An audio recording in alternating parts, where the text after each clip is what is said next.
You're listening to Tales from the Flipside. Tales from the Flipside.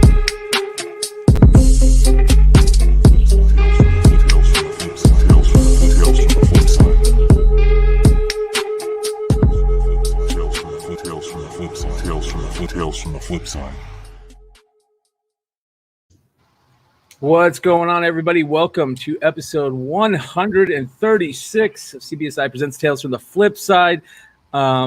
Here with we've got an oldie but goodie. That's my favorite word, my phrase. We've got an oldie but goodie back again with us, who hasn't been here lately. The one and only Deno. What's up, brother? Good to see you. What's up, Introduce yourself, boys. Deno, Greatness is checking in, making a appearance because I guess we have to. I'm currently at the McMansion from all this YouTube money we're making. So he got kicked out of the club. Yeah, the club is shut down temporarily until we fix it. Some renovations. I think we had COVID concerns. Not a lot of social distancing down there. Yeah, the cats weren't social distancing, so we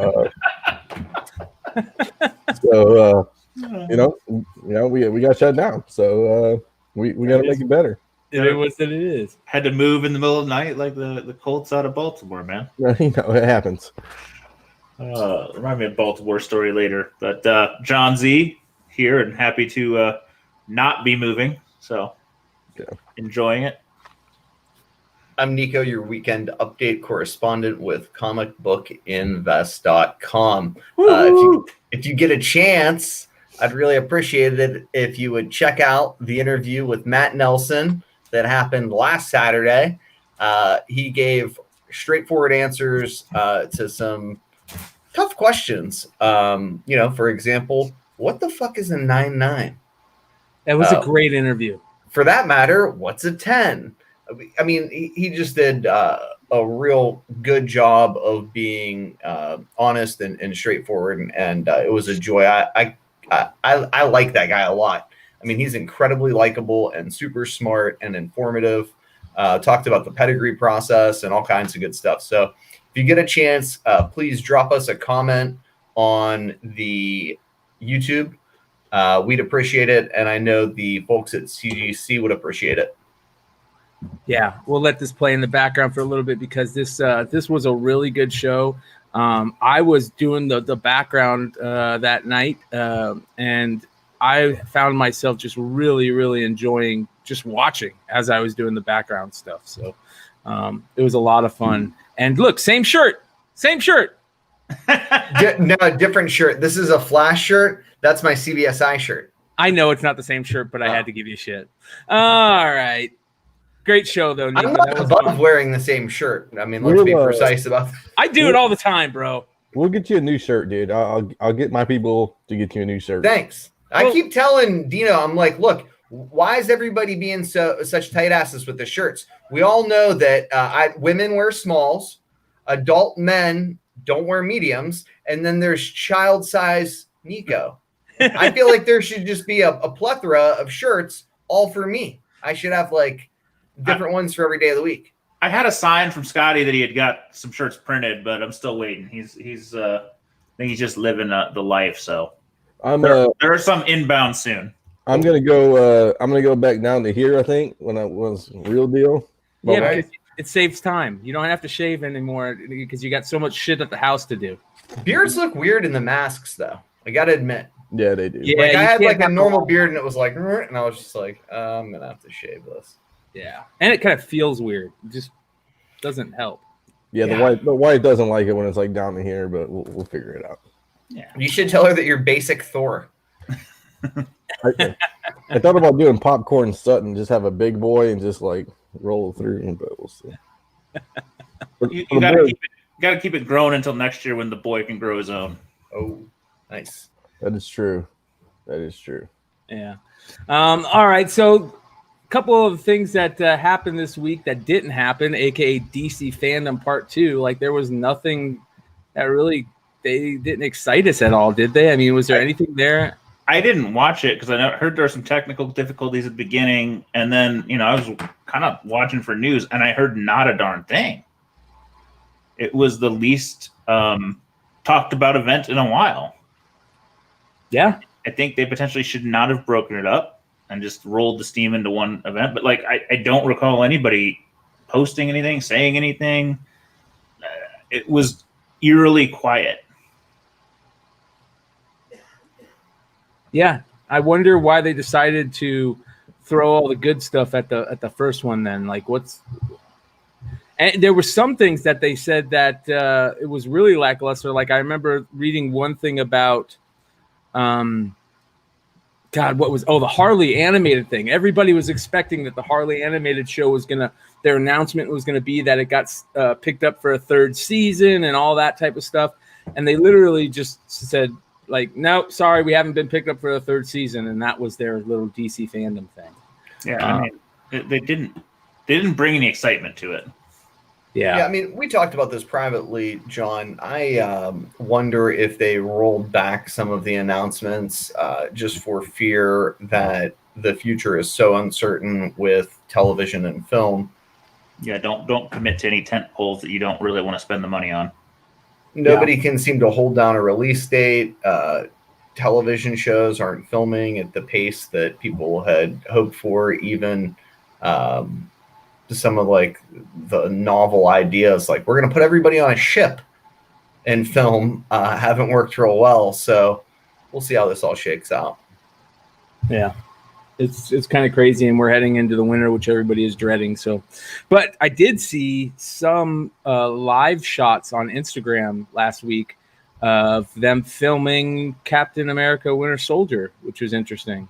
And at least they're filming that, right?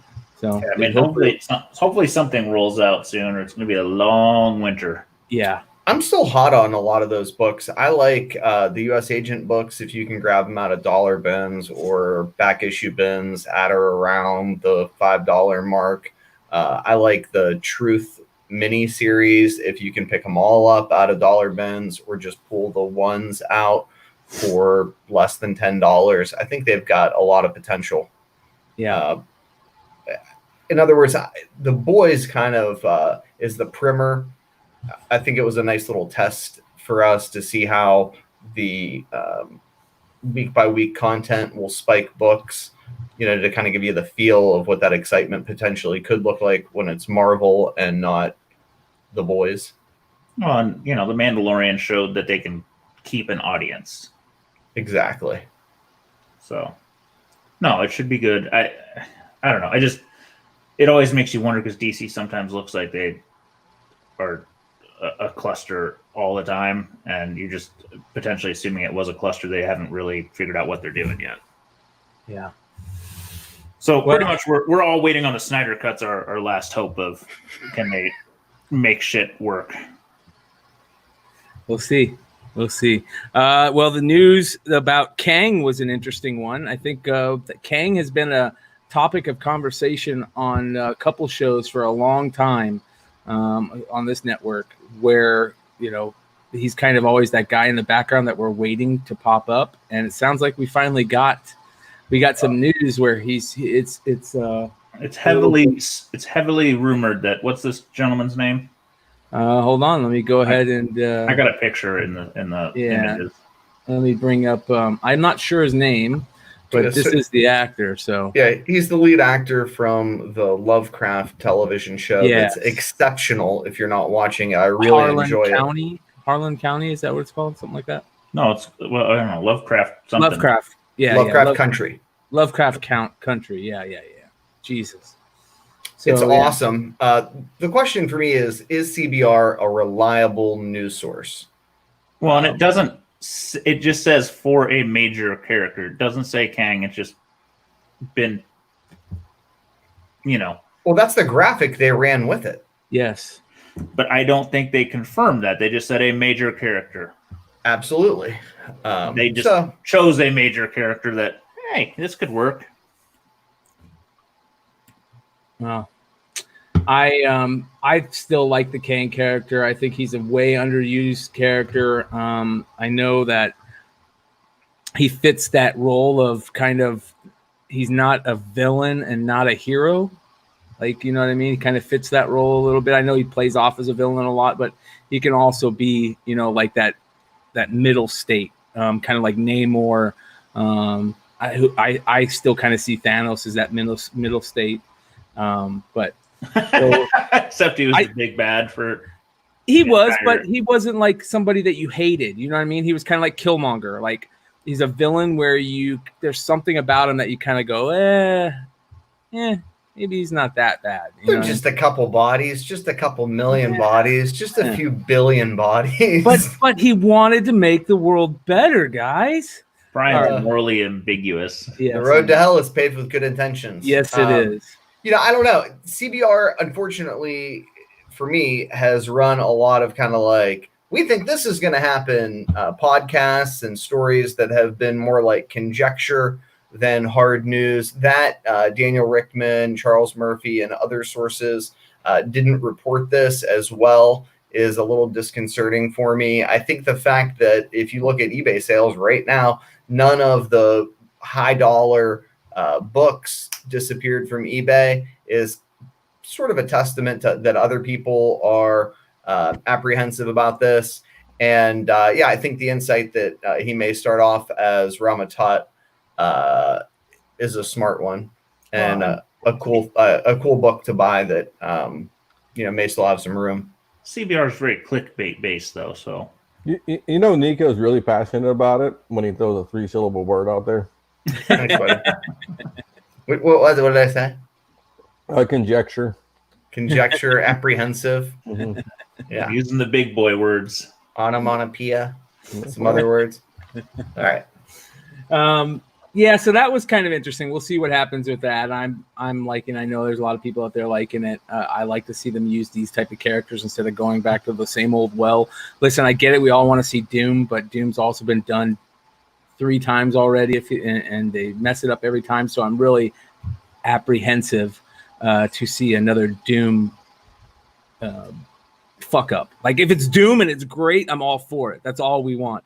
But man, they've really fucked it up a lot of I don't think they know how to do him because he's an old character they're trying to modernize, and the backstory doesn't really work like it used to. Do you do Doom like a new spin on it, where it's like Doom is like almost, I wouldn't say like maybe like Punisher, but like Punisher, like, you know, he just becomes like that style and just starts destroying everybody. You do his own movie. You don't put him with the Fantastic Four.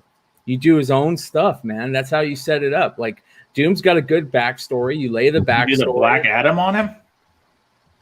Yeah.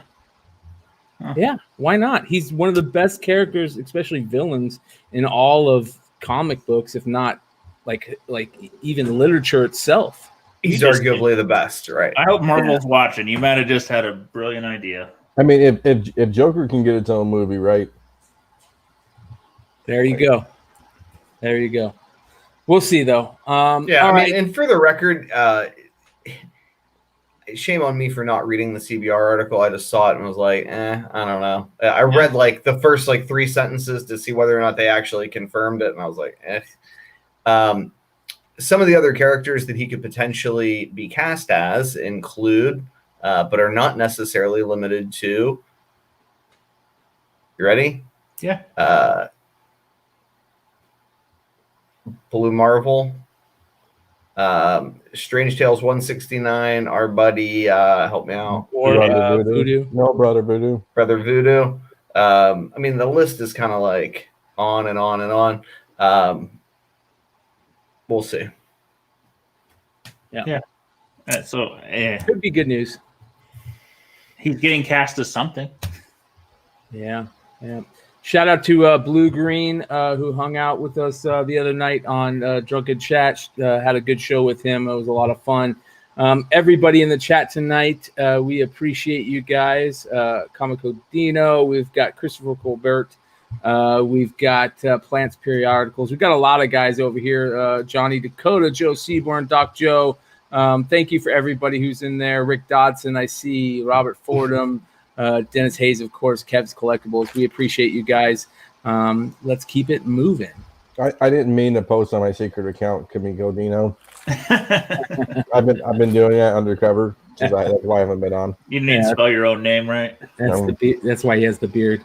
I'm trying to throw people off, man. Yeah. You're sneaky like that. Let's talk about this interesting stuff. I love when Bryan just throws this at us like, oh. Yeah.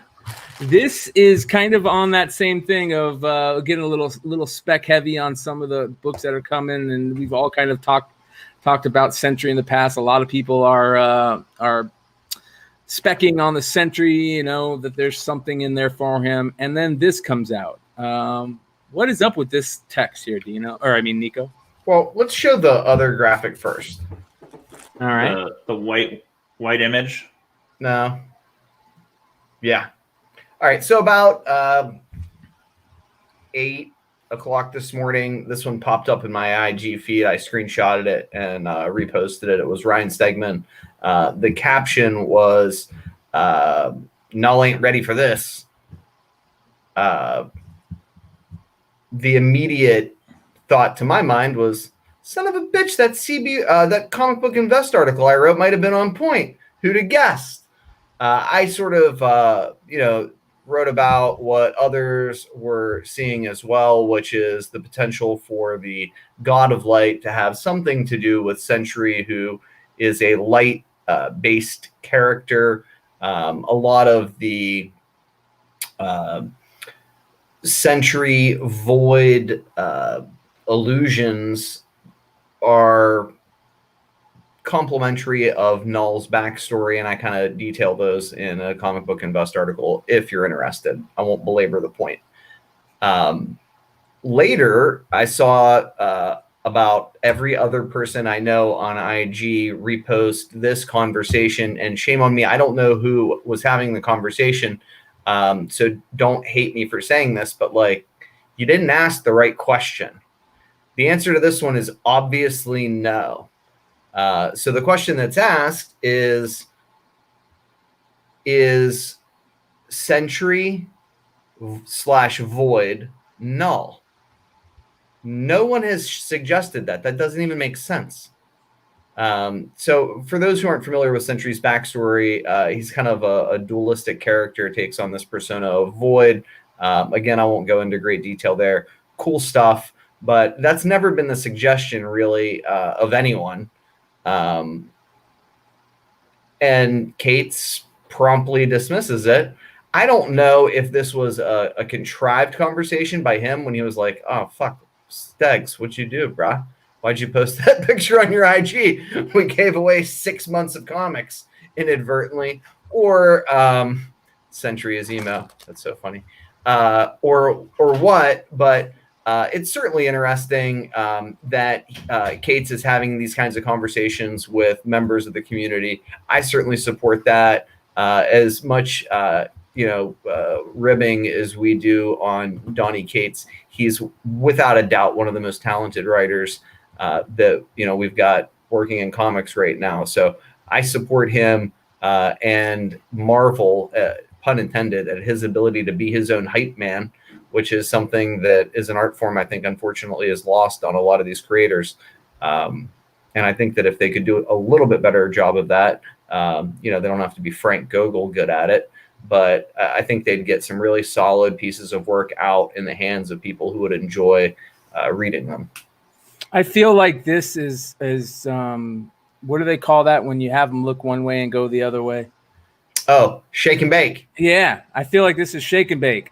And obviously JJ Maxwell hit exactly what I was thinking. Like, this message is freaking from 2019, from March of 2019. So like he definitely knew that it was not Null. Null is not Void Sentry, because he's basically it was obvious the answer. But I think you're right, Nico, that there definitely is a place for Sentry in here. This is old. Right? This text message is old. Well, Stegman dropped the art. This isn't old. This is new. When did this come out? Did it just come out? This morning. So if this came out this morning, then obviously the Sentry is in reference to the King in Black. Yes, to the reference to the King in Black. And so this is an older text, and I agree with you. I don't think Null has anything to do with being the Void or Sentry, but I do think the Sentry's involved somewhere in the storyline. He's too perfect a fit not to be. So it'll be interesting. We'll see. I like the Sentry. I love that character. I've always loved that character. I think they did him wrong in Civil War II. Was it Civil War II where they did him wrong? And that was not. But that first Sentry series was awesome, man. They probably added him so he could be killed by Null. Hey, I wouldn't put that past it either. I mean, look what he did with the whole when everybody figured out that Deadpool was Cosmic Ghost Rider. What did he do? He said, nah. You're not going to get one over on me. I'm going to change that shit real quick. And it didn't make any sense. So we'll see. Yeah, the bait and switch. Thank you. There's another one, Doc Joe. I hit up Kate on Instagram. Maybe he'll be lovely enough to join us. He's definitely not going to join us. But good job, Deno. Yeah, you got to swing for the fences sometimes, bro. Yeah, that's another thing. I would love to hear. Then could you send a direct message to Alan Moore, because that's who I'd really like to talk to. I'll do it up. I don't care. Right. Do I got to send it via pigeon? Probably. Well, it's got to be handwritten in blood with a seal. Yeah. Listen, I'm okay with that. From the 14th century. Leather bound. Get something sharp. I'm ready. It's got to only come by. It won't even take pigeon. It's got to be a, dark. Sentry is the original they them. Ooh, I mean, it is a dual personality in his head. So, we'll see. Yeah, shoot your shot. As they say, same. Yeah. Another thing that I want to talk about real quick that was just gorgeous. How could we not talk about this? It's one of the most beautiful covers I've seen in a long time, and I love me some Neil Adams homage. This is the new Greg Horn Amazing Spider-Man number 850 variant. The one on the left, obviously, the Amazing Spider-Man 850/49, whatever they're calling it, is a direct take on it. And then he did his little Miles Morales outlawed version. I don't like the outlawed one as much just because it says outlawed on there, but I love the 850. It doesn't have the traditional colors. Yeah, that image in your head. That's one of my favorite covers in comics. Yeah. It just is. I mean, it's just so iconic. The other one, is Miles, so that'll probably be the hot one. But yeah, it's still a great cover. Don't get me wrong. I want it. I don't like it. I just don't like it as much, just because of the outlawed over it. But they're pushing that story. I mean, that story is. They're still pushing that story heavy. So we'll see. A matter of fact, let's talk about that real quick, because that book, the Crazy Outlawed book, was on the Hot 10 this last week. It was the number one book. As Mel says, the beat is building. I don't think it's stopped, but that book sold for a lot of money.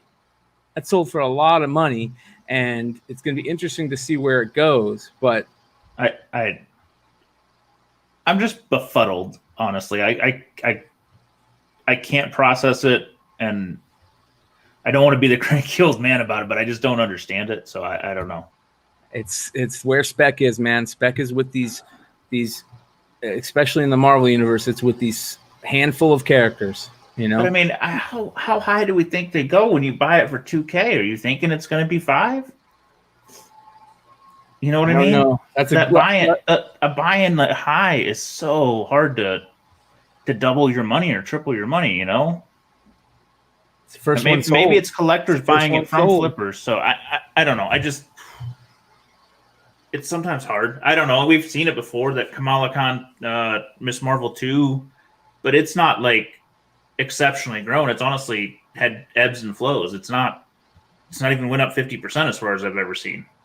Yeah. I mean, it definitely FOMO. I can't get mine sold fast enough. Yeah. I was literally going to list it. And when Mel sent me a text message, he's like, dude, they paid $1,900. I'm like, I'll be subbing that shit. Yeah. Well, you shouldn't do that, because it'll be stuck for 6 months. Dude, I got bad luck with my submissions. But Saturn that's what it Skater is. Comics says, where can I find that Greg Horn Spider-Man for sale? Saturn, you can find that starting September 15th at 2:33 p.m. Eastern. That's a weird time. You can find that at greghornart.com. It's so the bots can't get it, man. Ah, there we go. I'm joking. It doesn't matter at the time. Yeah. Bots are going to get it no matter what. Yep. Which is a bummer. That's where we're at. So that's where you can find that. Yeah, I agree. But this is also another thing. Low COVID, book that a lot of people didn't really know about at the time. So, I mean, I'm a flipper. I bought it. I tried to get other people to buy it. And when I told everybody to buy it, it was $30. So respectfully, I don't think that's really good analysis, but alas. Well, it's because people didn't know about it. You got to let people know about that stuff. I just do the opposite of Nico. That's what I usually do. That's why It was on our Instagram that nobody pays attention to. Yes. Yeah, as a matter of fact, it was. Are you fucking kidding me? I was commenting on some today and it's like, is anybody watching? Anybody know what's going on? Who's this guy? I give up. Anyway. And you should follow our IG because it's 3,000 followers and nobody's actually reading it. And hold on, and you ready? And nobody clicked. Everybody doesn't like the people that are on IG have no idea that we're a podcast. Yes, that's the crazy thing. Hey, sometimes we do little things right. Sometimes. Yes. The little thing. We do little things half right. Talking about the market craziness on that outlawed book, why don't we get into some market report fun, huh? All right. I have two that I don't think I made images for. We should tell people immediately that GPA is down. Yes. So GPA is down. It's going to be a little less analysis I thought heavy. about buying a Go Collect subscription but John summarily just disregarded that like it was stupid. And you said buy GPA, and I was like, why? I meant Go Collect. Well, that's not what you said. But I might have mistyped it because I was should we buy a Go Collect account? Why is I'm sorry, I've been out of comics for like 8 years. So why is GPA down? I think they're doing site maintenance. It's just not pulling data right now. I saw one time I logged in and I got a message like we're doing some maintenance. So I was listing a ton of books this weekend and I noticed that Saturday it was still down Sunday and it was still down at least a couple hours ago. So Well, there was a big heritage auction this weekend, was there not? Yeah, there was. There was two books that really stuck out, and there's also the Chamber of Chills art that ended at, what was the Chamber of Chills, 170 something? Yeah, 175 we'll call it. It was somewhere in that ballpark.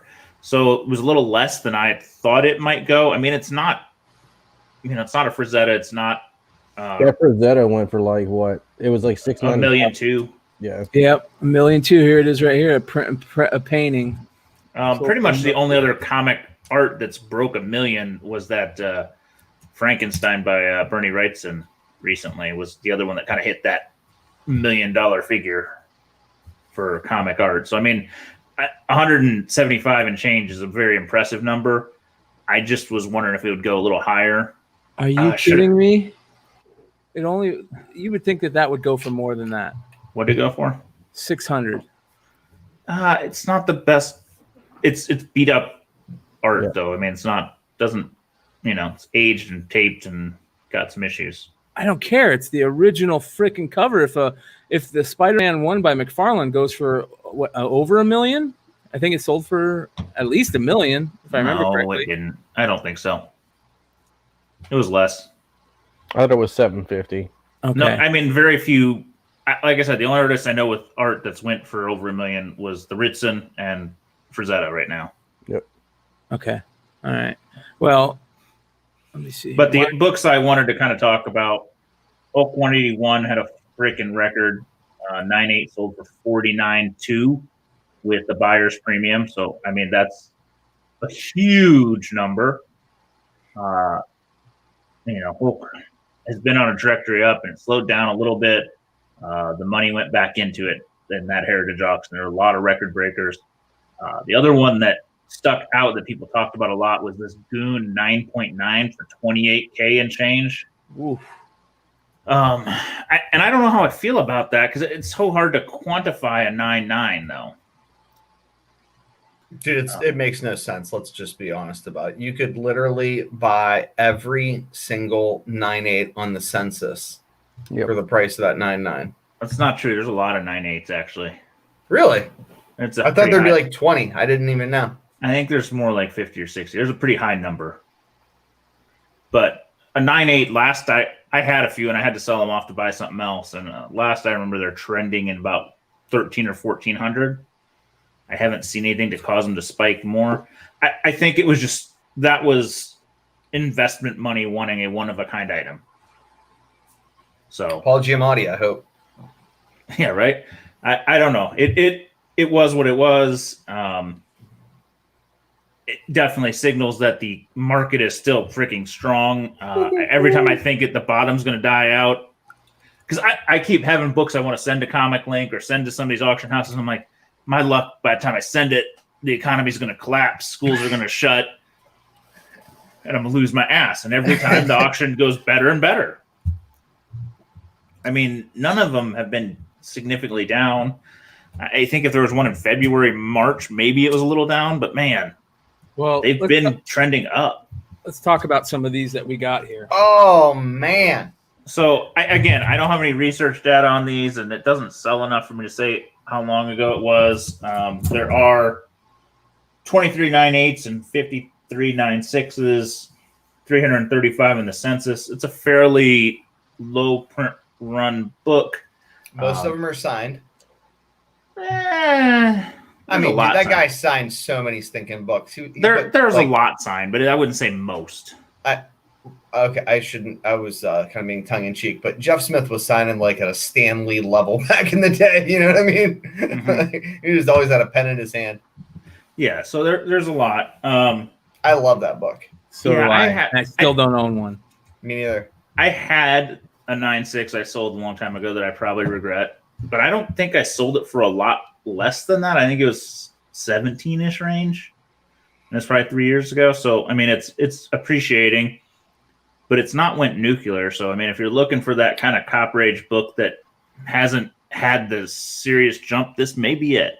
Even Tales of the Lantern doesn't sell for like the astronomical money that you would sort of assume. Well, there's just not enough out there to really see. I should be Albedo 2 type stuff. The Tales from the Lantern? Yeah, no question about it. Yeah. It's that rare. Yeah. Oh. All right. Maybe rarer. I totally don't understand what Solo Wookiee's telling me. What is Solo Wookiee saying? Solo Wookiee, we all know Solo Wookiee. Yeah. When it's 11. Maybe he's telling me not to. Jon Z, double down. Don't bet on a 19. Maybe he's telling me not to go back on it. Yeah, he's telling you little blackjack skills will help you out. All right. What do we got next? Next is Transformers number 1, 9.8 CGC Canadian price variant. So this is one of the ones that Nico and I overlapped on as we were looking at shit. I saw it and went, what the hell happened there? What? $2,425, 4 bids. So just some reference. I was trying to figure out what a 9.8 sells for just on eBay sales. There was a lot of best offers, but looks like it trends in that $700 to $800 number for a traditional 9.8. I mean, it's not a rare book. It's not super easy in 9.8, but it's not rare. I was digging through the censuses, and the Canadian price variant is definitely only a handful of them in 9.8. But man, that's a huge premium. I do the foreigns. I'm not sure how sold I am on the price variance as a triple the value book. This is kind of like the Goo 9.8, somebody that wants to have the only one of something. I guess when what you love is not super rare, when you find some rare version of it, you'll pay through the nose. Yep. Maybe that's it. Yeah, I mean, if you're the hugest Transformer fan on the planet, I kind of agree with that statement. I mean, everybody's got a 9.8. Everybody can get it signed by some of the voice actors. Not everybody, but enough. If you want something truly rare, I guess this is what you go for. And probably the 4 guys bidding on that are all guys that have all the other shit they want. This would be one of those books that like Stein on the Ghost articles would like hit up. You know what I'm saying? That's what I would think. Like, it's like that Wonder Woman. Remember that Wonder Woman Canadian variant that he never saw one, and then all of a sudden 6 show up. I mean, this is in that territory, I think. Yeah, there's not a lot. I mean, I don't want to quote me wrong, but I want to think there was like less than 8 9/8 in this. I didn't want to say it was 4, but I could be wrong. And it's a sneaky Sienkiewicz cover too. Yes, it's a beautiful cover. I mean, we all love it. I've never bought a 9/8 because I just think there's too many of them. It's probably still going to keep going up at a decent appreciation.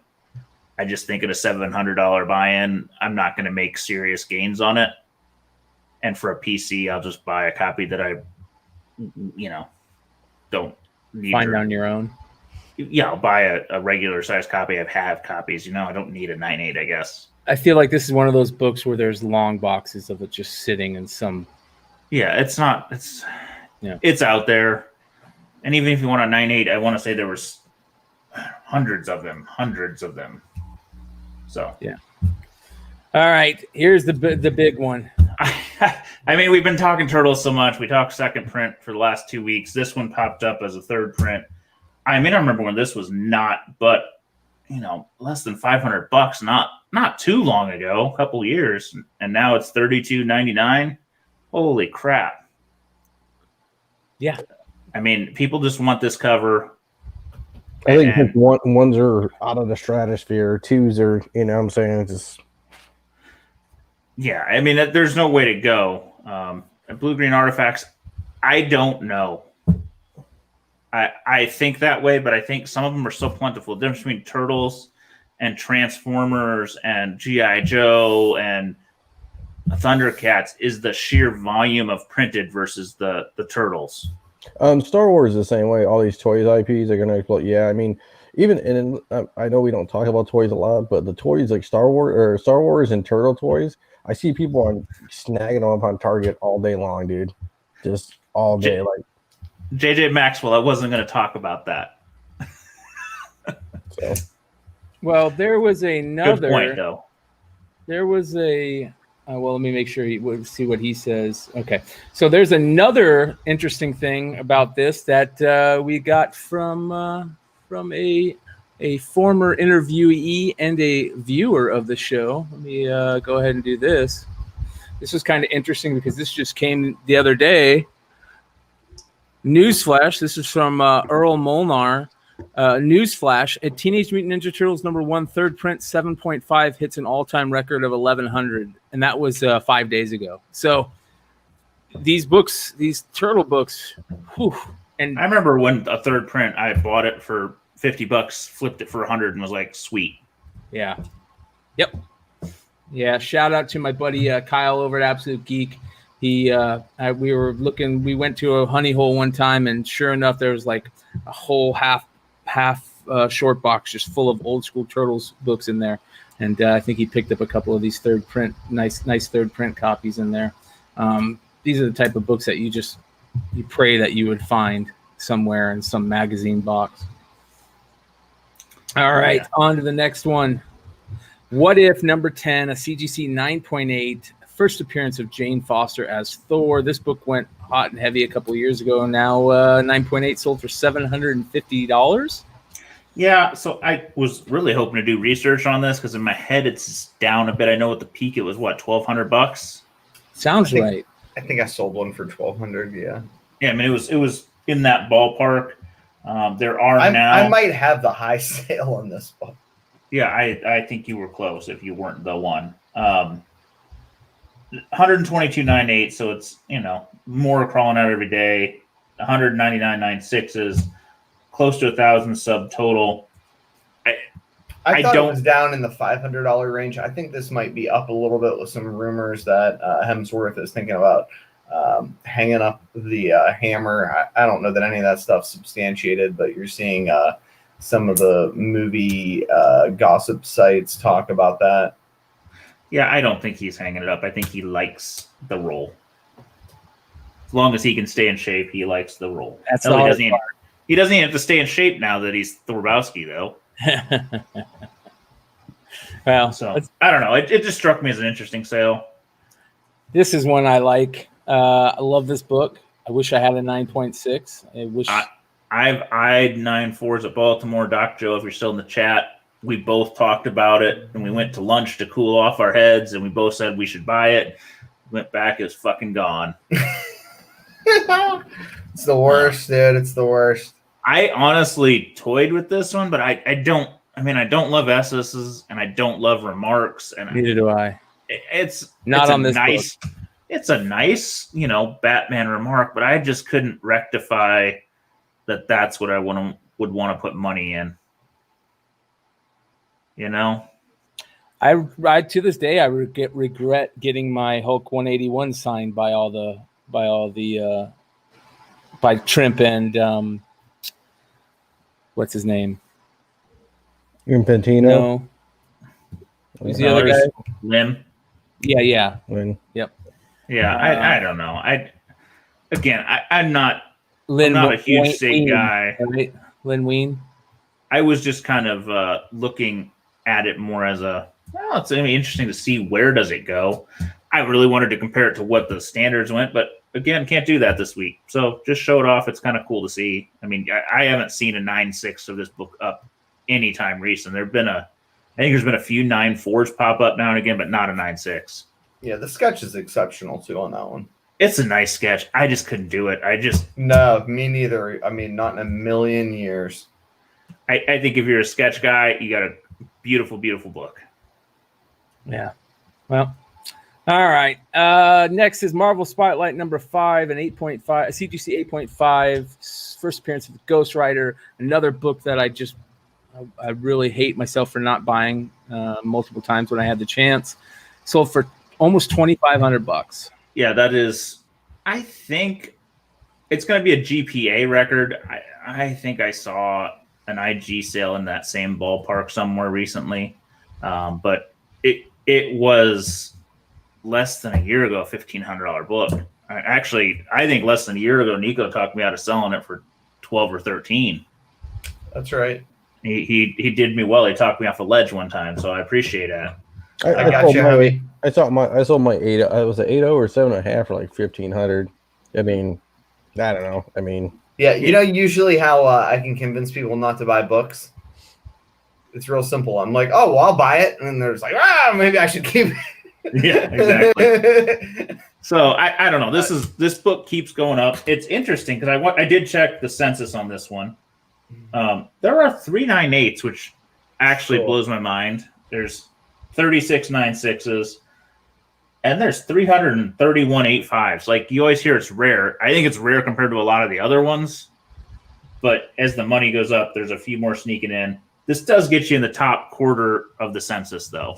So, Yeah. actually, maybe top 20% when I was doing the quick math. And again, the issue is going to be like, what's that book look like in the holder? That looks like a scan, not some trash picture of a slab like I would take and post on eBay. Not all 8.5s are 8.5s. Maybe this one's got a shot. I mean, I see books all the time and I'm like, oh, that was kind. And other times I'm like, ooh, harsh. I've got a beautiful one that, the front's a 9.4. The back just has a little tiny stain on it that brought it down. And those are the freaking best ones of them all, right? Yes. So, I don't know. Interesting. It hit me as interesting. This is right up your alley. I know why I got it. Oh, it's beautiful, isn't it? I forgot to look up the stats on this, but again, we talked about the other week, so few blue labels of this fucking book. And even for an incomplete, I don't think that was far off the 1.5 that I showed the other day, honestly. I don't think it was that high, that much higher. I didn't have time to grab the stats from a few weeks ago, but hell of a book that I think is going to gain some traction as things go forward. There we go. All right. Next, Crime Mysteries number 4, CGC 6.5 with white pages, sold for $3,500. What a gorgeous cover. I have no idea if that's a huge number or a low number. Book stood out to me. I know this Crime Mystery series is a tough one to come by. That's a pretty solid freaking grade at 6.5. I know, when you think 6.5, it doesn't sound that high, but some of these books, that could very easily be one of the census toppers. Yep. Or it's in the top couple. So, beautiful transfusion book. green dress distressed, if we will. Rick Dodson's a big pre-code horror guy. Is excited to see some pre-code horror today. Suspense number 8 from 1945. Another one of those gorgeous LB Cole covers. 5.5 PGX sold for $2,600. Yeah, somebody rolled the dice on PGX. Were they overgraded, undergraded? Yeah, that's my biggest worry. I mean, sometimes brass you win. balls, man. Sometimes you win, sometimes you lose. I mean, I think it's a pretty safe with this book, though. You know what I'm saying? It's Suspense 8. I mean, it's not like somebody bought. If it goes up or down a half point or a point, it's not going to make huge money. You know, between a 4.5 to a 6.5 is a bit of a swing, but it's probably not going to go that much. And when it comes to what PGX, if it's fucking trimmed? Yeah, but well, it's a gamble. But mid-grade, I mean, besides that part, I mean, mid-grades usually, they're really pretty much dead on, theoretically. I mean, it's when you start getting higher or really, you know what I'm saying? Like, there's people that got a lot bigger balls than me. Yeah, I don't gamble on the PGX. And I look, if full disclosure, I hear that PGX has really cleaned house and is trying to make a big move in the right direction. And I heard that from some people that are smart about comics. I have no idea when this book was graded. I did not look at the photographs, but I'm still prejudiced against PGX. No, you can't be. I mean, there's a lot of guys throwing out great sales in the chat. Thundercats won at 9.8. I actually kind of looked at that the other day. Thought, oh, I actually buy one of those, and I went, no, I'm not buying one at $500. I thought it was $200. So yeah. It happens. An FF4 signed my lead for $50,000. What is the Thundercats book? So the Thundercats 1 sold for $500. Well, it was an Orbast offer, so we can't check any of that shit. So it could have been $400 or $350. But I have a Thundercats number 1 that's a double cover that I just sent off to Sean to get pressed. Very nice. That could get you some money. Yeah, a graded FF4 number 1 signed. I was just for $50,000 on eBay. Is it number 1 or number 4? No, number 1. There's a guy talking about Fantastic Four number 1. Okay, good. Two different things going on. All right. Next one, Marvel Mystery Comics number 82, missing the centerfold. First appearance of Namora, which is interesting. Love this cover. Great cover. Got some great characters on it, and love the Namora art on this. Sold for just under $900. Yeah, I don't even know if that's a great sale for under $1,000 for an incomplete book, but I purely like the cover and don't see it very often, so I threw it in here. That's serious. That's a great book. I mean, those are tough to find. It's got that Mary Marvel kind of feel, right, Z? It does. I hadn't thought about it, but it does. It's a great cover to have. I have no idea. Namora is a Golden Age first appearance. They're super duper rare in any grade. The original Human Torch. Yeah, that's a big deal. That's a big book and worth every dollar. Yeah, great Namora appearance. Happy to have it. Yep. All right. The next one is America's Best Comics, number 7. Beautiful Alex Schomburg cover, Hitler, Nazi stuff from the World War II. Sold for $3,500. Yeah, again, no idea if that was a huge price, but beautiful book, Schomburg, classic cover, and a really nice grade. I mean, it's not top of the census or anything, but it's a nice grade for that damn book. Especially with those heroes standing there like that. That's just a great strong cover. As it gets, dude. I'm May on Schomburg, dude. I always have been. Every time you say that, it hurts my heart. I want you to know that. This is a good one. This is a really good one. Oh, it's an exceptional cover. Color's great, and by the legend. I love that cover. Oh my god. The only Schomburgs I ever see are that I think it's like an Avengers or a Fantastic Four annual or something like that. Captain America annual. You mean the Defenders annual? The Defenders annual. There we go. Couldn't even figure out which one it was. It was like he did it at like the last 2 years of his life or something, I imagine. And which is a super cool book in high grade. It is kind of common, mid grade, low grade, but high grade copies of that are really coveted. And mid grade and low grade copies are really overpriced by well intentioned but unknowing shop owners. Yeah. because of Schomburg.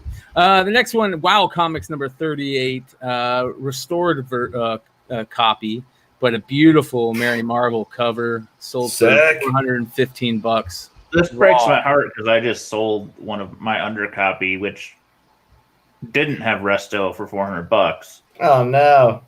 But I felt like it was in range. I had seen another one a little more beat sell for $350, and mine was a little nicer, on like $400. And I saw this one for resto. I'm like, I might buy in at 100, 150, 175 even. It jumped to $415. And I went, what the Christ? People want this cover, so it's gorgeous.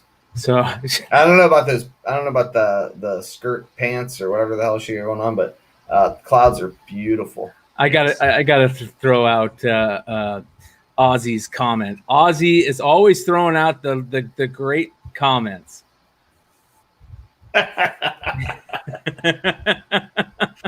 Oh goodness! All right, on to the next one. Planet Comics number 1, original covers only, classic fiction house comic 1940. Beautiful alien cover, $484, but it's pretty torn up. For the cover. Yeah. Wow. Love it. That's just a wow. It's a beautiful cover, though. I love the planets, the old school Golden Age planets in the background. And someone's completing a book. Someone's going to get a 0.5. Yeah. Maybe some tape, a 0.1, who knows, or a 1.0, who knows? Yeah. JJ Maxwell, I read that the restoration was some glue on the staple area. Okay. And some color touch. That's a little more problematic. Yes. I saw it. I was not, the glue I would have went with, but the color touch, I'm like, I don't need to mess with that. Hey, yeah, you know what's funny? Like a small amount of color touch, dude. I mean, it would go down half a point. I mean, for me, like I look at CGC restored when it comes to my eBay searches. Yeah, but I just don't. I mean, that book's not valuable enough that it would, I'd get the rest still removed and it's still the same price. Correct. Yeah. It doesn't matter. So yeah, it also depends on how it's color touched. Like yeah. Magic marker through the book. That was a very big eBay seller. That was a very big eBay seller that knows exactly what he's doing. If he thought he would do better not grading it, or no doubt about it. So yeah, and the person who bought that's probably really excited to have the book. We'll never put it, never encapsulate it, never put it in a CGC or a CS slab. They'll just love the shit out of it.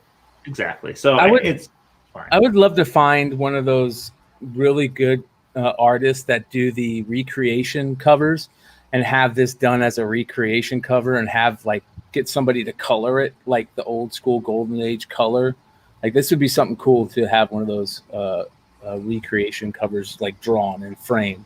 You know what? I'm going to send an image into the Hangout if you can pull it for later. Yes. I think if I still have it, somebody took a scan of that Chamber of Chills and colored it according to some notes on it. Oh, interesting. Yeah. Send that to me. We'll I didn't save it. God damn it. It was pretty cool. Well, somebody was on Facebook. Some of those recreation covers are done really well. I love seeing, what I would really love to get, and this is a tangent, I'm sorry guys, but kind of along the lines of the recreation covers. I love the big, huge Art Adams pieces that he does, those original pieces where he's got all the cosmic characters in it. I think that would be a grail piece for me, is to get beautiful Art Adams where he's got all the cosmic, because he does a lot of those recreation type, cover setups. All right, on to the next one. Superman number 12, unrestored. This is from 1941, sold for $504. Kind of interesting cover. Well, yeah, it's a cool cover. I honestly, Nico sent these, but I just wanted to plug Vintage Voyage, where we went through investing in Superman books and talked about how you can get a lot of the low number Supermans under $500 or right at 500. And this kind of met that goal. I mean, this is a number 12. A low number Superman in decent condition. I mean, it's not gorgeous, but it's a nice looking copy. $500. You want to get into some Golden Age Superman? Give it a listen. I'm surprised this image hasn't been co-opted yet. Yeah, I understand your thoughts. I mean, totally. Like this could be that could be. I'm surprised this book probably has some extra money up on it from people looking to find this cover and just put it up in their house. Yeah. So, all right. Yeah. And then Steve Horn says Art Adams is the man. Yes, you are correct. All right. I think we have another Superman, right? We do. Well, we got this. We're going into this one. Journey into Mystery number 83. Of course, we all love this book. Mega Key, first Thor. A CGC 1.0. 1.0. So for $3,000. This is what I know. Indy 3 years ago, I had a Thor or Journey into Mystery 3.5 CBCS 3.5. Nice presenting copy. Ooh. Not gorgeous, but nice. I sold it for cash and trade at about 32.5. And at that time, that was above GPA. And I thought, all right. Now, I used that to buy a collection I made a lot of money off of, thinking I could buy back in quick enough to not jump out. And now a 1.0 is selling for that much. Wow. Holy crap, I miscalculated. Yeah. Well, this is, I think this is always going to be one of those books that you just never know. Hey, Blue Green, what was that, a 9.8 or was that something different? I want to talk about that. Yeah, that's what I'm looking at. This right here just blew me away. Spider-Man 2099, number 1, the Toy Biz white label, sold for $1,000. Is that a raw? No, it's got to be a 9.8. Oh my God, that's a tough book to find, a 9.8. All three of us know the trials and tribulations of that book. I sent some to Leg, and he pressed them twice and couldn't get some of the bends out. It's like it just doesn't flatten. They're so bent up in the cases. Yeah. After we finish this, we'll talk a little bit about that book. We'll First Thor, I didn't catch that. Great, yeah, Maxwell. All right, this one's interesting. Here we go for the Masters of the Universe stuff. Masters of the Universe CGC 9.8, the number 10 issue and number 8 issue and number 6 issues, all 9.8, sold for a lot of money. And I think this is right up Brian Wood's alley, because he was trying to finish this whole run in 9.8s, if I remember correctly. I wonder he did. Yeah, these are people. I think it's because this is a small run. What is it? 13 books, 14 books, 25, right? No, is it 25? Right? Yeah, I think so. Isn't that hard to find ones 24 and 25, or is it 12 and 13? I think it's 12, 13. 12, 13, but okay, maybe please don't. No, I think it's I think for it's a 13. moment that I'm a He-Man fan. Well, it's bikini briefs. I don't support it. It's the two tombstones. So I think you're right, 12 and 13. So I mean, a 13 issue run. It's feasible to collect that in 9.8 for an average collector. Well, it was, but they do seem to be gaining in price. I remember it was $100, $200. Now when you're talking 8, 5, 6. Becomes a real tough run to do. We lost our CEO. What the fuck, dude? He's stuck around a while. All right. I'm looking at real quick at sold copies for the 9.8. I mean the Spider-Man 2099, and yeah, they're looking raws or anywhere from 200 to 300. Dude, the encapsulated toys are moving 500 much. Well, those were some aberrant sales. There have been some recent sales in the $400 range, but still, $400 freaking dollars. Yeah, I have 2 that I almost listed to sell to buy some shit, and I said, you know what, this is that book. I'm gonna sell it now, and it's gonna be $250, and I'll be happy. And then I'll look back in 6 months, and it'll be $750, and I'll be son of a bitch. Such a gorgeous cover, even in low grade, which most of them are in low grade because they were taken out and played with. I found a couple on offer up months, like a year back, and every time I would find them on offer up, they'd all be trash, but still worth buying. Oh yeah. So it's good stuff. It's a book to watch. Yes, it is. All right. Next one. Here we go. For all you guys out there that love these shirt sales like the rest of us, a vintage 1993 Marvel Mega Print T-shirt of Cyclops, a size XL, by Comic Images, sold for $1,000. One bid though. That's kind of bought that big pun. Hit him. Well, it's only XL. It's only XL, bro. Oh, Oh, Yeah, the rest- like the Dwayne rest- Wade. Like, who paid a G for that shirt? Who knows, man? Oh, I love it though. I love it's a that sick stuff. shirt. Yeah, somebody's in a whole different price range than me, but Yeah. I'm impressed. Some Instagram model.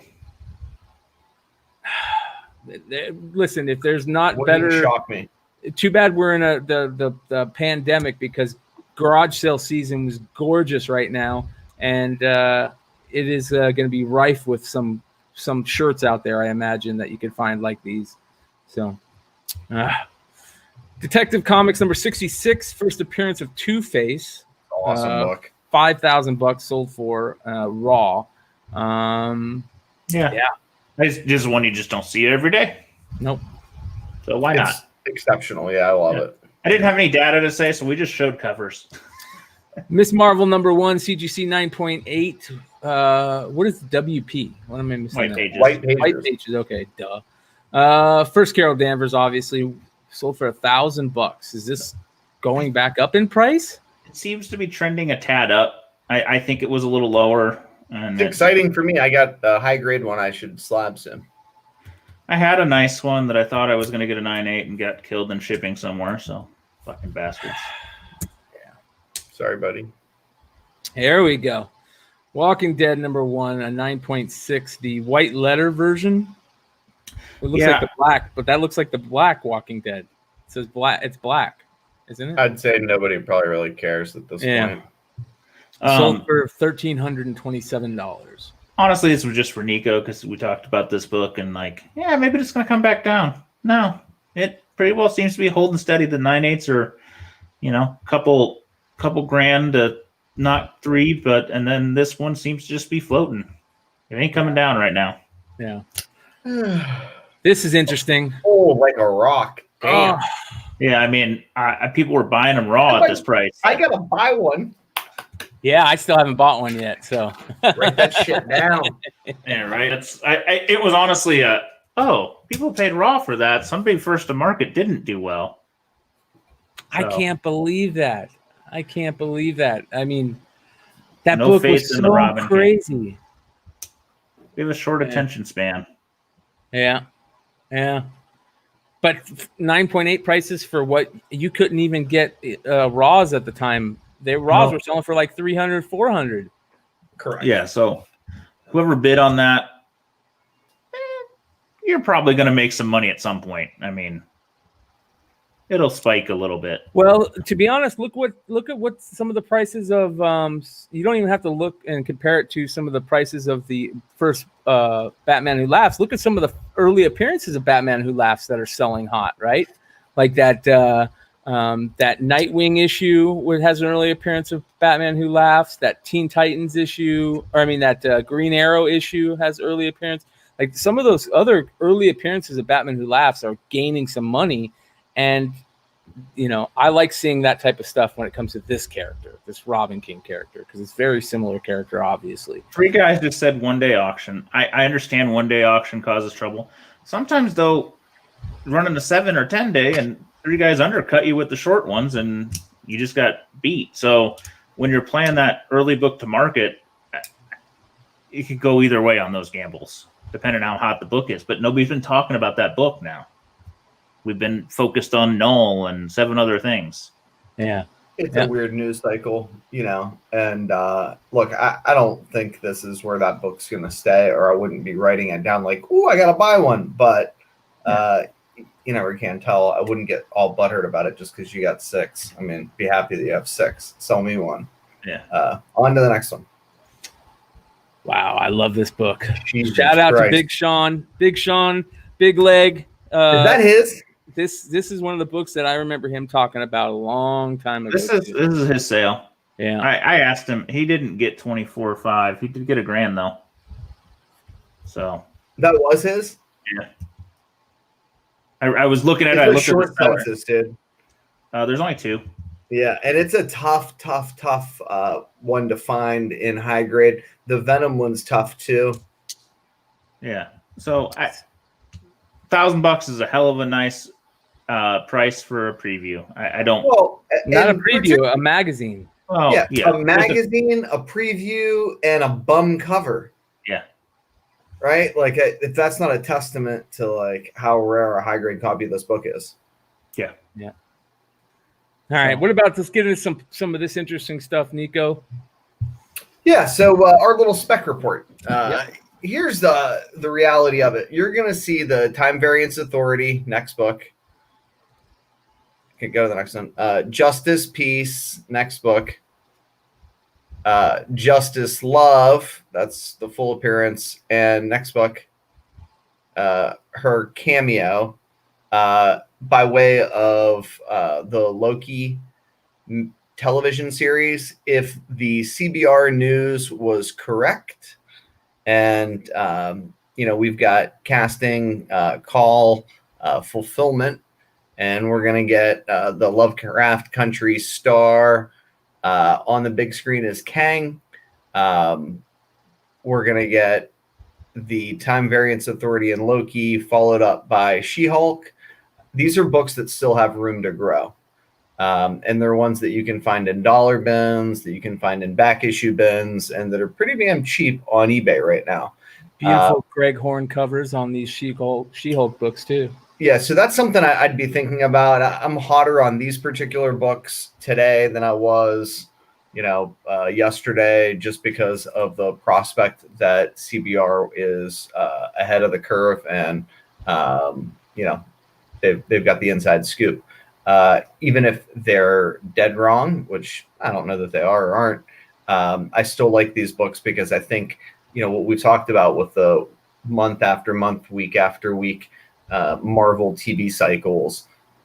If you've got Owen Wilson being cast as Justice Peace, as people postulate, and you've got the Time Variance Authority there as a fixture in these shows, crossing over from one show to the next, and potentially, making an impact in the Ant-Man 3 film, which is, according to CBR, where Kang is going to pop up, then I think these books have serious potential to grow.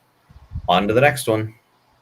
So here's kind of the thing. I went to a used DVD store this weekend, and I've actually confirmed that this is a real thing. That's it. I pulled one for $10. You can too. I apologize if you're looking for this book you can buy for $10, and all of a sudden, 2 weeks from now, the market's going to take it to $50, $100, or $1,000 or whatever. That's not necessarily how I shop. So this is kind of a window into what I do. I look for opportunities to buy things for less than they sell for. This is a good opportunity to do that. My buddy, I was like, not collecting comics when the Good Morty mini comic took off, right? So it predates the Rick and Morty TV series, or serial. It was all the rage. There was a ton of controversy as a result of Chinese bootlegs being printed with two staples. The reality is that you can still find these. They're not selling for a ton of money. And I think, 5-10 years down the road, people are just going to love it. They're going to go back to it, and they're going to dry up. So if you can get in dirt cheap at a used DVD store, this is a no-brainer for me. Yeah, I'm not suggesting people run out and buy them, on eBay for, 100, 200, whatever the hell they sell for, but they're out there in the wild. Well, I want to give it's funny to talk about this one because I also want to give a quick shout out to My Bargain Comics, because this is right up their alley over there. If you guys go over there and you check out their blog, they had some recent posts where they talk about promo comics. And this is exactly what this was, one of those, type promo comics that you can find. And I love promo comics and DVDs and video games because it doesn't get as trashed as the normal promo comics. Sometimes you can get lucky. But, promo comics are a lot of fun. So we all know the controversy with that Good Morty thing, but like you said, Nico, it's always fun to remember that stuff and go out and find that type of stuff. Yeah, I paid market for one just so I could have one for my collection because I wasn't collecting back when they were all the rage and people were scoring them. And then I was able to grab one for $10 with a DVD just this past weekend. Not bad. Not Yeah, bad. and I, if I can do that, like inadvertently waiting in a God, what the hell were they? One of those like DVD exchange places while I waited for my carryout food to be ready. Other people can too.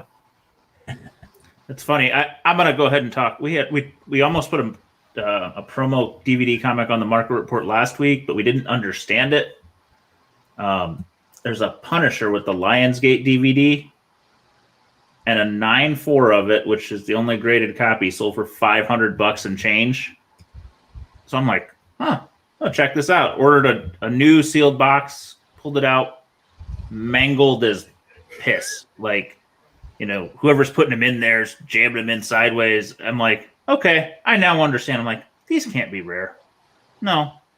It's kind of like the Toy Biz ones. The box is just not designed right. They weren't put in carefully. You can buy 50 of them to try and get your 9.4 or whatever. It ain't happening. Well, Steve, he says, thanks for the shout out, but we keep updating twice a month. Well, that was my segue into something interesting that Steve had put out this week. And if you guys go check out his YouTube, My Bargain Comics over on YouTube, they did a little story or write up on the secret origins of Batman Beyond #1, which we've talked about lately on this show multiple times. And Nico, this is right up your alley. Yeah, I owe Steve photos of interiors so he can kind of continue his investigation. So sorry, I'm a moron and I forgot to take them because I was in Pittsburgh at a, whatever the hell DVD exchange, getting that Good Morty when you sent me a message or I responded to your message or whatever. So good job, Brian. Well, that would not be my last mistake today, but it was one of the bigger ones. That'll help people like me that couldn't figure out what the hell was going on. Yeah. He does a hell of a job. The video is awesome. Yes, very cool. So make sure you guys go check that out. All right, let's get back over here.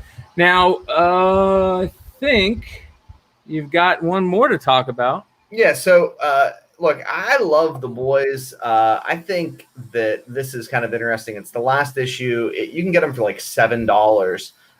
The reason that I think it's interesting, people like first issues, they like last issues. And, it looks like this thing's going to go on for a number of seasons. They've got a short film that they're going to drop after season 2, then a third season, potentially some spinoff shows. Can we go to the next slide? Yes. These are the Comic Cron numbers. It looks like the last issue had about 17 and change direct market distribution. It was in the 80th slot. That's about half as many copies as the first issue. Not a profoundly rare comic, but the price differential is astronomical. And I think with collectors being more interested in that and not really knowing what to do in a nearly 75 issue run with some additional miniseries, I think you're going to see those copies dry up. Might be something you want to just snag off at eBay or alternatively out of back issue bins. I think they're going to be harder to find out of back issue bins than they are on eBay, but the soup's getting flushed down the toilet for all those Boys fans out there. Maybe a good buy, particularly if GPA was up, I'd tell you what the 9/8s are selling for. But I think there's probably some longer term growth potential there. And it also was no longer on DC at this point, so it was on Dynamite, which that's another reason why we probably see a big, huge chunk taken out of that printer. Yeah, DC dumped them quick, huh? Quick, fast, yeah, and it was hurry. a little too much Garth Ennis for. Yeah, for so DC. it was like, okay, we're gonna go ahead and tell him goodbye. They didn't realize what they signed on with Garth. Yeah. Well, I think they do. It's just they didn't have a place to put them at that point. I love Garth Ennis. I always have, but yeah, The Boys was definitely a little too much Garth Ennis for some of us. So, and very interesting stuff. All right, very cool, guys. Let me see here. Oh, a couple of things that I saw in the chat. I saw Blue Green say he picked up the first VHS promo comic of U.S. appearance of Pikachu. Pikachu. Yeah, Pikachu, same thing. I don't think anybody says it Pikachu but you. Yeah. And that would be I have no idea what that is, but I'd like to know. The Electric Tales of Pikachu. Well, I'd like to see what it is because, like, I got a kid that's. Well, we've got a live show going, so let's take a look. Electric Tales of Pikachu. How do you spell that? I don't know. Probably like Pikachu. Yeah, I got it. Asshole. Brian's like, this is why you don't have luxurious hair. You're asshole. The Electric Tales of Pikachu. Smited by God, not the first time, won't be the last. There you go, guys. So is that something in it? VHS or is there a comic? There's a comic in there, he's saying. This is just the comic right here. Okay. It's the graphic novel. Remember the Rick and Morty thing? I think that was limited to the Blu-ray. Well, let's see here. He says the VHS version. So let's go. Nice. Oh, that'll be cheap if you ever actually find one. Pokemon Heroes. Yeah, I'm not seeing anything. That's because nobody has VHS for sale anywhere. Yeah, right. You're gonna really have to find that in a bin. Well, that's another reason why you gotta love this hobby is finding stuff like this. I know I always talk about it, but this is the type of stuff that I love finding out about and searching. So let's see what this is. That must be the graphic novel. Here we go. What's this?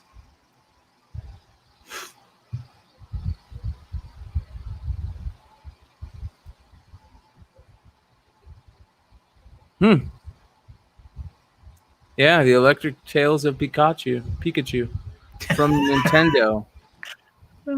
It's interesting. There's like a 4-pack. Is this what you were talking about? I don't know, dude. The one I want is the damn Power Rangers Fruit of the Looms comic. Yes. If somebody's holding one of those, holler at your boy. I want that one. Yeah. I mean, I'm gonna get my 7-year-old on here to scold you, McClay, on your pronunciation of Pikachu. Yeah. I'm gonna ask him, what's a Pikachu? He's gonna go, I don't know, Dad. Oh, how does he say it? Pikachu. Oh, okay. All right. Yeah. It's an emphasis on the P, not the K. Some VHSs are good flips. Yes, like the Mcfarlane. That's a great comment. The Mcfarlane. The Stanley? No, I'll go find it. Give me a second. You guys talk. Yeah, the Stanley McFarlane interview is very interesting and one you should buy. Good luck. I'm looking for one too. If you find two, remember I told you to buy them and holler at your boy. Yeah, man, hipsters display them like art. Yeah, I'm one of them. I got a what's the Matthew Broderick Ferris Bueller's Can't Lose Day Off? Yeah, VHS tape. Absolutely, that's like in my bedroom. So I threw away all my VHSs, and now the young kids want them. I mean, I don't know that that's not a bad buy with all the craziness that's going on with graded games and graded video games. We may look back and be really pissed that we didn't buy truckloads of, Raiders of the Lost Ark. All right, here's what I was talking about, and I've talked about these on the show many times, but I buy them all the time. Oh, the Spawn. Yeah. Boom. They're all numbered. It's got a little thing in there. See that little thing behind the Spawn? This thing where my thumb is? That's numbered. It's serial numbered. Very hard to find. There you go. You can see it's serial numbered. But it has the Crusade Comics early Spawn cover comic. Yeah, I had a 9.9 of that. Graded. Yeah, I had a 9.8 of that I sold because I got so annoyed it never went up. Yeah, and I buy these all the time. They're more expensive now, but there is 2 versions of it. There is. Let me do this. There is the Facts and Illusions one, and then there's a pink one that I've opened, and I can't remember the name of it, but yeah. So there's another one, and once I figure that out, but as you can see, it comes in this pretty torn up. But there's the back. It does have a Spawn #1 that is just trashed, but yeah. Facts and Illusions. So if you guys ever get a chance, That's awesome. Yeah. But yeah, so those are the types of things that why those promo books are just.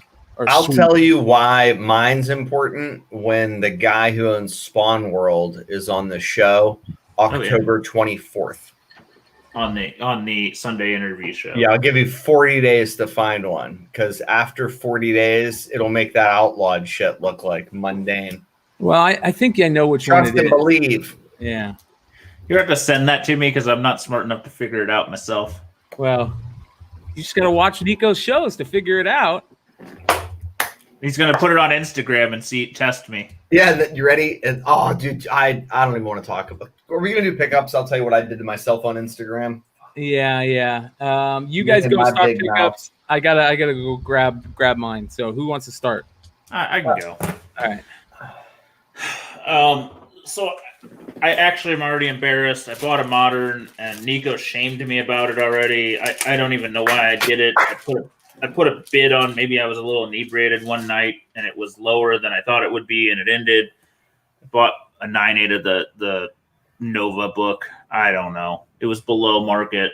I'm like, why not? Everything else is crazy. I understand nothing. I'm going to buy it. So anybody that's bought these, sell them now because I own one. I didn't even buy the variant. He asked me about the variant. I'm like, the variant's like $1,000. I was wrong. It's $800, but still fucking crazy money I'm not spending. Probably I should have spent $800 and it'll be $3,000 next month. Since we were talking, Neil Adams bought 2 more of these. Wow. Brazilian guys. This is a later printing, but still Beautiful. Cool. Super cool. Other than it has stupid Robin instead of the girl running across the bridge. So Ben C would hate it. I might like that better. I might send him one. He hates Robin so much. I bought a first print too, which this one is the badass one. Oh, wow. The orange and the black just make this cover maybe better than it actually was before. And these are, there's only one on eBay, and I keep sending the guy offers. He's in Germany because I get annoyed at the shipping price. Eventually, I'm going to crack and buy it, and then there'll be none on eBay. So if somebody wants one, I'm just advising you do it soon before I decide to do it. Because I buy any that I find that aren't that one. Isn't that one? Whatever. I got first Raj out of Brazil too. It's sick. Kind of a unique coloring. So absolutely. Let's see. Keep going. This is a weird one. This is by our friend Duran of the non-canon Spidey run. It's a El Halcyon Negro, which is Black Hawk. I saw this, somebody posted it, and I thought it was an amusing cover. They put it up at $150. Ended up being a guy I know, and inside there's a spanking photo, like Black Hawk spanking a lady, and the cover's a little risque. It sold within the day at $125 when he set an offer off. At that point, I went looking. I found one in Colombia for $40 with shipping, so I took it. I got a couple other ones with it, but purely it just stood out as an outstanding non-canon cover to me. and you had a spanking I need panel to in get it. the Elvis one, man. I still want the Elvis one. Yeah, the same. Well, no, one guy in Mexico has that Elvis one up at a fucking crazy price, like $1,000. Not What? doing it. Yeah, I'll get the fuck out of here. yeah, you'll find one. Roybal will find one. Yeah, that's more like a $40 book. But I'm glad somebody thinks it's a G. I might go 100 on it, but I'm not doing a G. Yeah, I do 100 shipped. This is one. Somebody was selling some low grade stuff with that 227. I have not seen this book. I've never seen anybody post it, so why not? It presents pretty well. It's got a little piece this corner out, but why not? A little dark seed. Miriam Lane.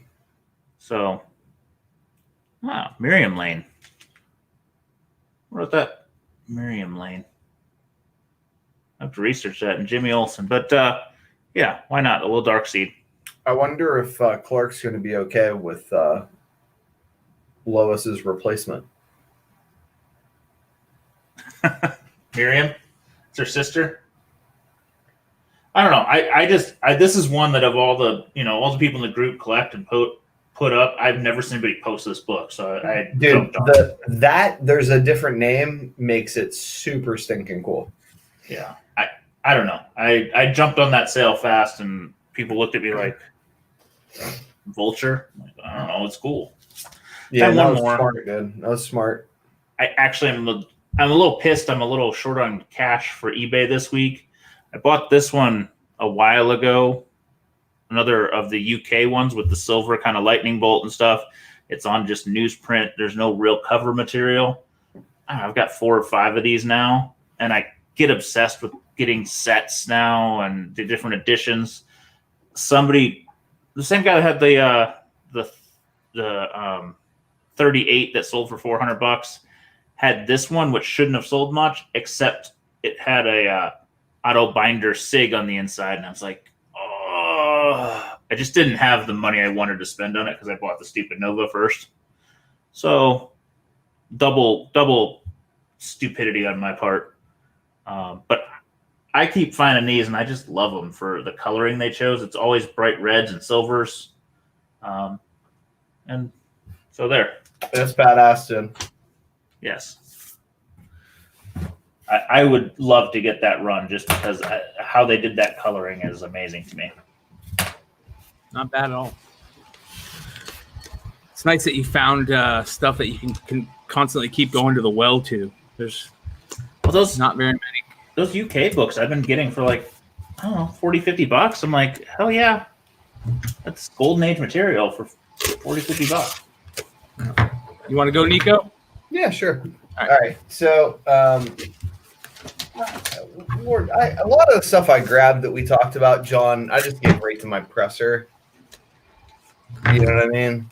Mm-hmm. I had some exceptional wins in the digging, but this is one I didn't screw up on this, but I screwed up because I posted on IG. This is the first published science fiction work by none other than Frank Herbert. Oh, shit. Frank Herbert, Pulp, Startling Stories, love it, right? Yeah. So, this is before that Dune trailer dropped, right? I snagged that, and I'm looking around like, because that's harder to find than the analog magazine from December of 1963.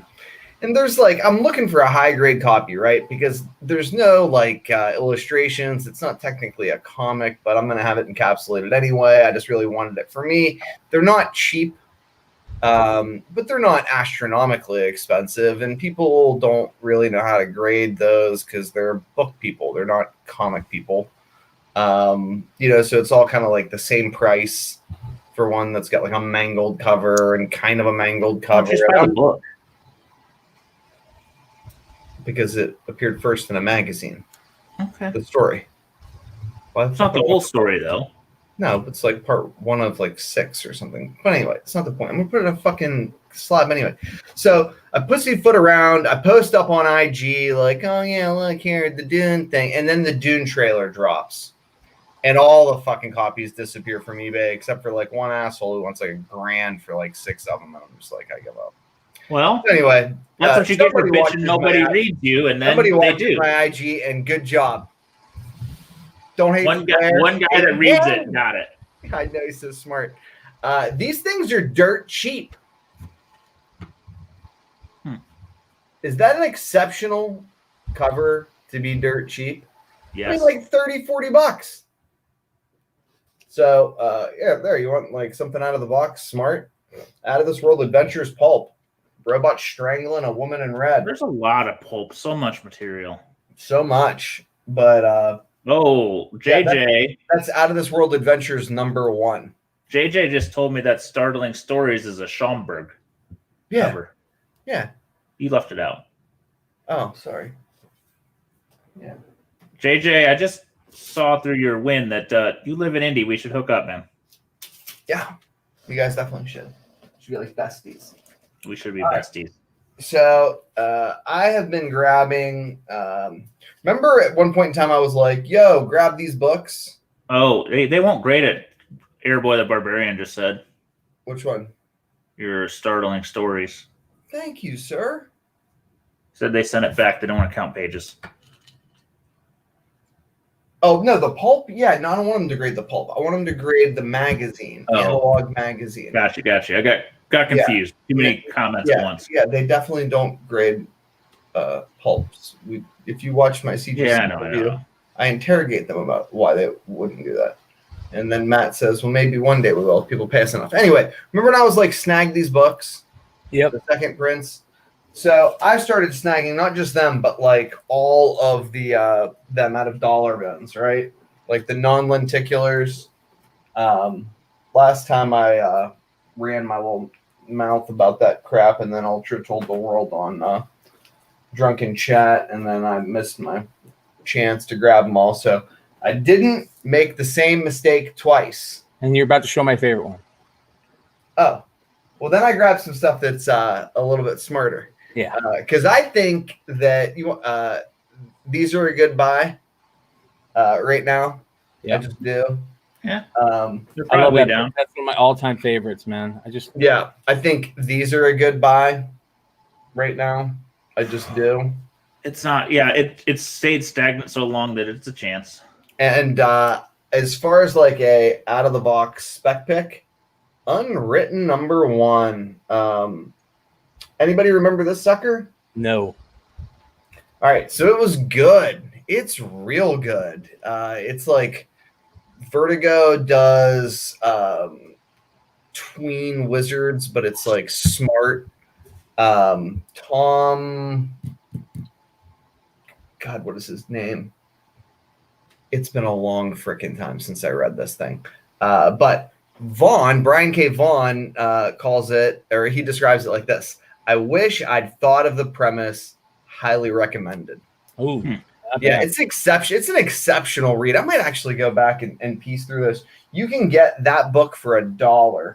And since I'm running my mouth about it, because I didn't even realize it was in the damn Pile. Whoopsie. Sometimes we have to do that. Yeah, whoops. Hey, Jorge from the chat. Ozzy's up in that region, up in South Bend area.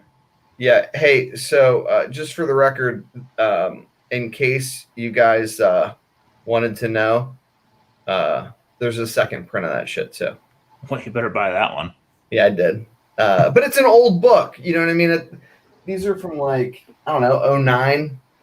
When I collected back in the day before I got out of comics, this was something I was reading. It was exceptional. When you were 12.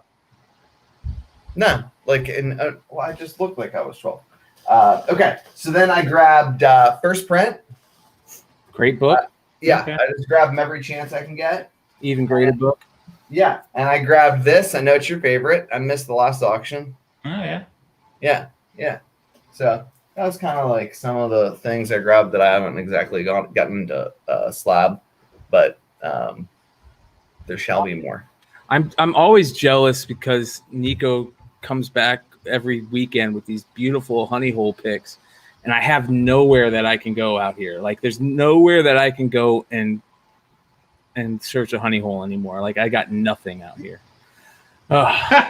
Steve Horn just breaking it down. You're fucking killing me, bro.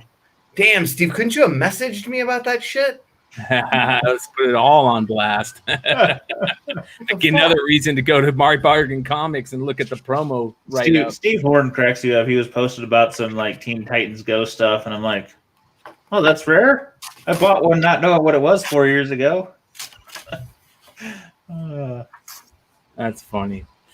Wasn't there a sketch cover of Unwritten, or is that the second print? I feel like I just saw it a little while ago on the Bay. Hell, I don't know. They're dollar books. Literally, it's $1. Grab the trade. You guys tell me whether or not you think I'm a psychopath. I think it's a great read. Look, you can't dry them up. Nobody's going to care. But at $1 a piece, I'd grab them in every dollar bin I ever saw. Yeah, if Vaughn is talking about it, then somebody else is going to listen. Yeah. It's Real good, fast. I swear. Real fast, I want to remind everybody to go check out Comic Barricade. Like these things just keep getting better and better. I saw a new promo video from them where they literally have like 10 slabbed comics stopped in the middle by a barricade, and they're just like moving the box, and those comics are going nowhere. It's like sturdy as all could be. It's the XL size, which will do magazine boxes and slab boxes because they're the same width. Yes.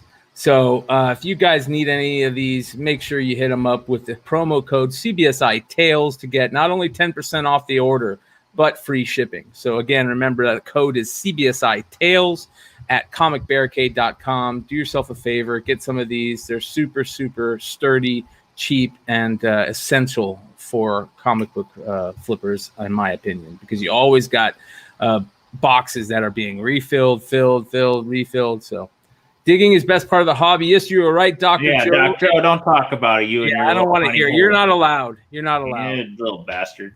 Yeah. Found a pile of .1s at cover price. Yeah. A pile. Yeah. And he's destroying them all.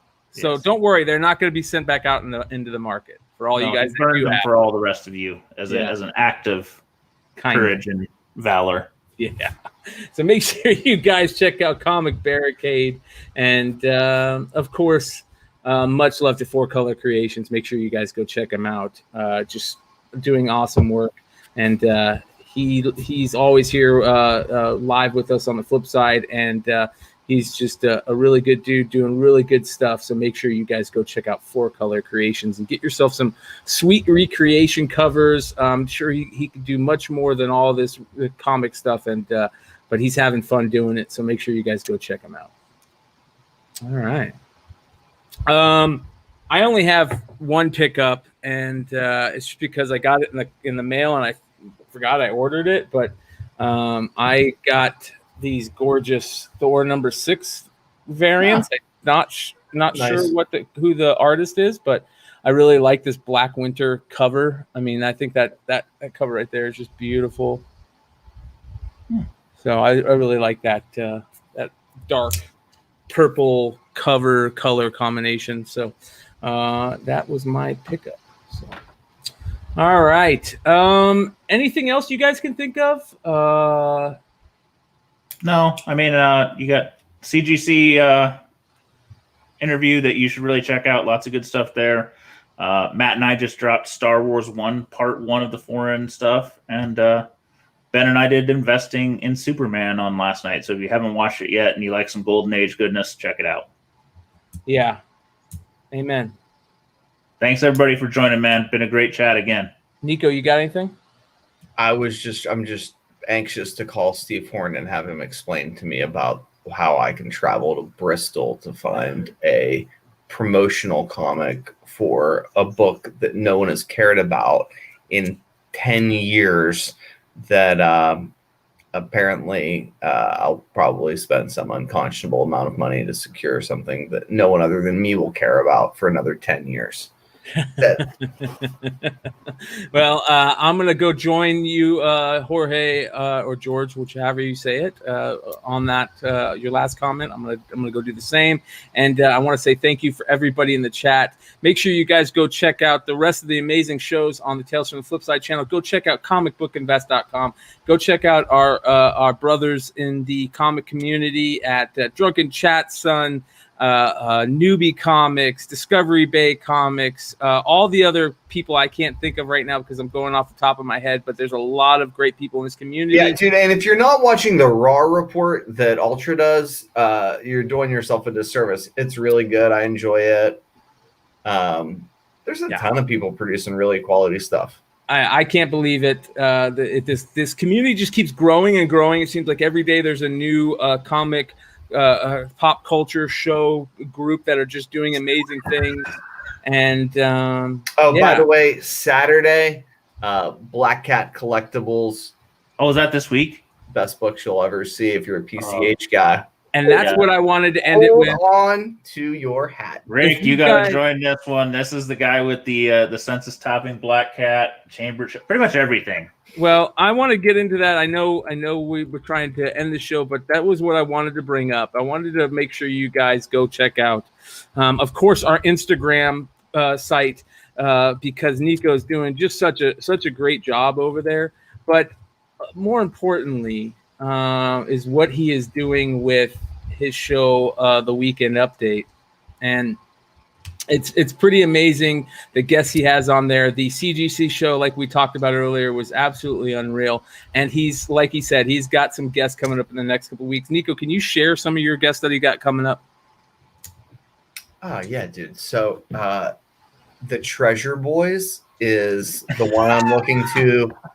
And that's the one that, like, all eyes are on the Treasure Boys.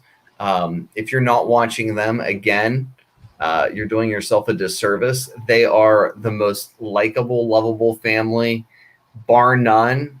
They're the wholesome goodness while we're the riffraff. Yeah, dude, they're exceptional. I just freaking I'm obsessed with these kids.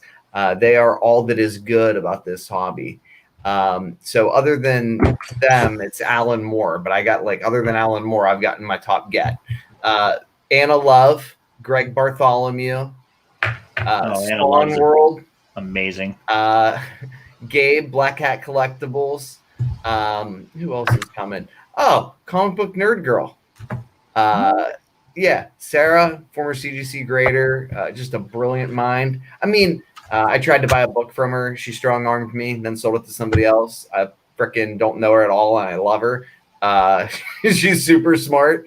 And, yeah, it's going to be awesome. So Saturdays, tune in. Please go back and check out the interview with Matt Nelson. He's just a wealth of knowledge, and it's pretty darn cool. Hell yeah. Right. Very good. Thank you, guys. We will see you next time.